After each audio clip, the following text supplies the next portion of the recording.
En Yaakov, Masechet Nedarim, Daf Lamed Chet Amud Bet, paragraphe Chaf Bet.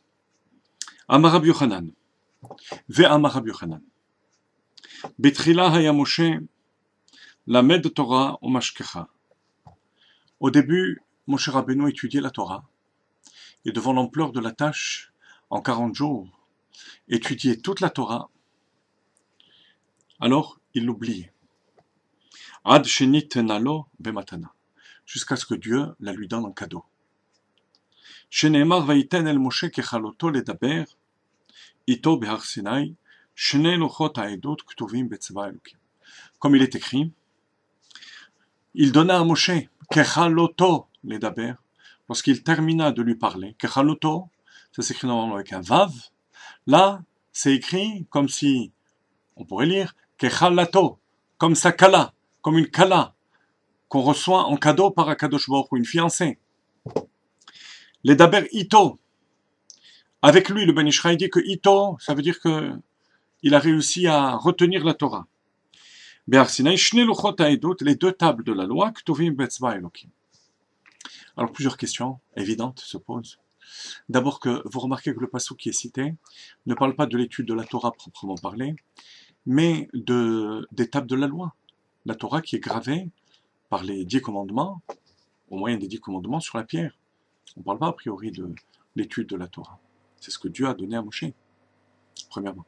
Deuxièmement, le Ben Ishraï, le Maharal, le Iyun Yaakov, pose une question simple. À quoi est-ce que ça sert de laisser Moshe Rabbeinu apprendre et ne pas réussir pour finalement lui donner la Torah en cadeau? Akadosh Baruch Hu aurait pu lui donner directement la Torah en cadeau. Et si finalement les capacités de Moshe Rabbeinu ne sont pas suffisantes pour apprendre cette Torah, Akadosh Baruch Hu le savait depuis le départ.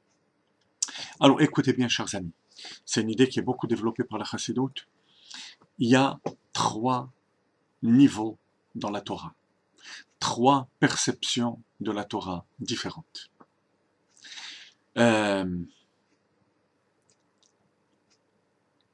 Kinyan Torah, l'acquisition de la Torah, qu'on pourrait appeler mecher, comme quelque chose qui se vend, on investit à Kadosh Baruch Hu nous donne. Niveau supérieur, matana. Matana qui est le kartov natati lachem torati al ta'azovu. Le cadeau, la Torah en tant que cadeau. Et enfin encore plus haut, Torah tzivalanu Moshe moracha keilat Yaakov. La Torah en tant qu'héritage. Justement, comment est-ce qu'on peut dire que la Torah est un héritage? La Mishnah dit dans Pirkei Avot, Hatken atzmach lilmod Torah, she'ena yerushalach. Prépare-toi, prends des dispositions pour étudier la Torah, car elle ne t'est pas donnée en héritage. Et pourtant, Moracha Keilat Yaakov, comme on vient de l'expliquer, il s'agit de 2 niveaux différents. Alors on va commencer par le bas. Au départ, il faut Yegia. Yagata ou Matsata Ta'amin. Si une personne dit, je me suis fatigué, j'ai trouvé, là il faut le croire. Lo Yagati ou Matsati. Je me suis pas fatigué, j'ai trouvé. Ou mais Yagati velo Matsati. Je me suis fatigué, je n'ai pas trouvé. Al Ta'amin. Ne crois pas. Là, il s'agit de la Torah qu'on acquiert par l'investissement, par la fatigue. C'est celle-là que Moshe Rabbeinu a atteint pendant les 40 jours. Mais attention, il y a un niveau supérieur qui, lui, ne peut venir qu'en cadeau. C'est le côté divin qui est dans la Torah. Le Maharal de Prague explique que ce côté divin, l'être humain ne peut pas y accéder. Ça le dépasse. Ça le dépasse. Le côté sikhli, intellectuel de la Torah, ça on peut l'acquérir avec la fatigue, avec l'investissement. Mais le niveau divin de la Torah, Chochmato itbarech, la sagesse et la volonté de Dieu qui s'y trouve, ça, il faut mériter de l'avoir en cadeau. Quand est-ce qu'on arrive à l'avoir en cadeau? Lorsqu'on est allé au maximum de notre fatigue, de notre travail personnel. C'est pour ça que, c'est de cette manière qu'on répond à la question de tous les commentateurs, il fallait que Moshe Rabbeinu se fatigue. et qui se rendent compte, enfin qu'ils prennent conscience, ou plutôt qu'ils le ressentent bien sûr à son niveau, qu'il y a un niveau supérieur qu'il faut atteindre, auquel il faut accéder. C'est Elokut Sheba Torah. C'est le côté divin qui est dans la Torah. Ça c'est le deuxième niveau. Il y a encore plus haut. C'est le niveau Moracha, l'héritage, qui provient, comme un héritier, du fait qu'il est l'essence du Père. Tachat avotecha yehiyu banecha. Tes enfants viendront à la place des pères. L'essence du juif est reliée à l'essence de Dieu. C'est ce niveau qu'on reçoit dans le ventre de notre mère, lorsque pendant les 9 mois, le malach, l'ange, nous enseigne la Torah. C'est cette Torah qui vient en héritage. Ensuite, il y a la fatigue, l'investissement, qui va nous faire accéder au niveau du cadeau de la Torah.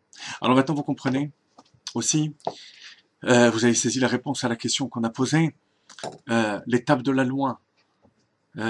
C'était pas le niveau que que Moshe Rabbeinu voulait atteindre. Mais si, parce qu'au départ, il y a le côté qu'on acquiert par la fatigue et l'investissement, mais ensuite ce qu'on reçoit, c'est le côté inaccessible qui lui est gravé dans la Torah. Le symbole de quelque chose de gravé, c'est ce qui est l'essence même de la Torah, c'est l'héritage de la Torah. Et ça, Moshe Rabbeinu va le recevoir, puisque Matan Torah c'est venu après. Donc c'est pas comme chaque enfant qui le reçoit dans le ventre de sa mère. Il va l'atteindre, mais au départ par le travail d'en bas, qui va produire par la yigia, par la fatigue. Donc l'enseignement Rabotai est triple. D'abord, s'investir dans l'étude, se fatiguer vraiment, essayer de comprendre en profondeur, en profondeur. Ensuite, savoir qu'il y a un niveau qui nous dépasse dans la Torah. C'est Akadosh Baruch Hu lui-même, c'est ce qu'il faut rechercher. Rechercher l'eyached chokhmati bechokmato yitbarech. Unir ma chokhma avec celle d'Akadosh Baruch Hu. C'est à ce moment-là qu'on découvre que l'essence de nous-mêmes, c'est Torah, qui est Oraita, Vekucha Brichu, Ve-Yisrael Kulachad, qui est un avec Dieu et la Neshama. Israël, la Torah et Akadosh Baruch Hu.